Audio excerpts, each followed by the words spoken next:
Entonces me llamo Luis Guillermo Delgado, tengo 90 años. Mi niñez fue muy bonita, muy sana, porque antes éramos los niños muy sanos. Por temporadas el juego del trompo. Los trompos los hacían los maestros que tenían tornos, hacían los trompos en un torno y nos vendían los trompos, unos pequeños, otros grandes, de acuerdo a lo que uno podía comprar, de 1 centavo, 2 centavos.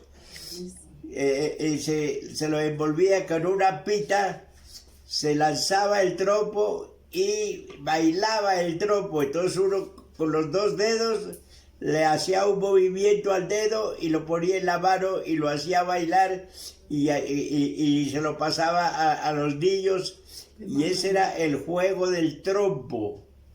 Eso no era todos los días ni todo, no, eso era por épocas. Venía el juego del trompo en tal época, venía en otra época el cuspe. El cuspe era un aparatico pequeñito también como el trompo, que se hacía una especie, con un palito se hacía una especie como un juguete. Y se le ponía pita al palito, se lo envolvía, se lo jalaba y el cuspe entonces empezaba a dar vueltas, a bailar. Y uno con el palito le empezaba a darle juguete, que decíamos juguete, era para hacerlo bailar. Y entonces uno lo llevaba y lo traía hasta donde uno quería. Ese era lo que llamábamos el juego del cuspe. De ahí venía otra época. Ya pasaba la época del trompo, ya pasaba la época. Venía el juego de la coca. Ese era en otra época. El juego de la coca era una especie que le hacían de madera como una naranja. Y en el centro un hueco, y acá le ponían un palito, le ponían una pita y al palo también, y entonces el juego consistía en uno darle una vuelta a la coca y que caía en el palo.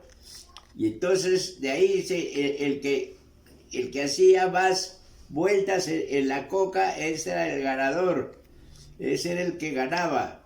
Entonces esos eran los juegos de mi época cuando yo era niño, cuando yo tenía 5, 6 años, 7 años.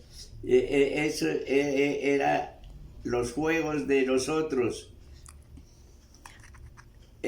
Otros jueguitos era el del caballito. El del caballito. Aquí caballos, pues diga usted, uno en esa época de niño y de pobre, que íbamos a tener caballos para montar. Los únicos que tenían caballos verdaderos eran los pudientes, los ricos que iban. El caballo era para ir a la finca, pues los ricos, los patrones. Nosotros entonces hacíamos el juego del caballito. ¿Con qué hacíamos el juego del caballito? Con un palo de escoba. Le poníamos un cordón al palo de la escoba en la punta, se montaba uno y empezaba uno a correr y a hacer a corcoviar, como llamaban en ese entonces. Y uno empezaba a dar brincos con su palito, ese era el caballito. Y esos eran los juegos de nosotros cuando yo fui niño.